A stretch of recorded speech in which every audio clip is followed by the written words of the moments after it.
Shu o'zingiz yaxshi qizsizga tor losina kiyishlaringiz yoqmas edi. Lekin videolaringizni ko'raverib, shu narsaga ham o'rganib qolibman. Mehnatkashligingiz uchun shu narsaga ham ko'zimni yumdim deb yozib yuboribdilar. YouTube'dagi podpисчигim. Bilishlaringiz uchun YouTube'da ham почти 70 mingta podpисчигim bor. Instagramda 108 ming bo'ladi agar siz podpisatsiya bo'lsangiz. Mendan ko'p qizlarim kutyapti, chunki podpисчиklaringiz qachon 150 ming bo'lsa bizni pakka borasiz deb. Mayli, kommentariyaga qaytamiz. Shu SMSni o'qib, o'zi ham yelkamdan tog' ag'darilgandek bo'libdi. Shunday deb meni mehnatkashligim qutqaribdi-da.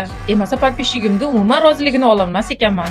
Mayli, bilib qo'yishlaringiz uchun oyda yuzda ham dog'i bor. Qaysidir xarakterimni yaxshi ko'rdilaringizmi, yoqtirmaydiganlariga asta ko'z yumib qo'yaverasizlar. Meni ham xarakterim shunaqa. Qaysi bir odamni yaxshi ko'rsam, shuni kamchiligiga asta ko'zimni yumishga harakat qilaman. Chunki bu dunyoda ideal insonda o'zi yo'q. Boydod videomni zapis qilib olay deb bolalarning ovozini zo'rg'a o'chirdim. Ko'chada qo'shnimni kuchugi vovullab yeb qo'ydi. To'g'risini aytsam, men eng yaxshi ko'radigan xarakterlardan biri mehnatkashlik, insonda ko'ngli ochiqligi, ko'ngli tozaligi.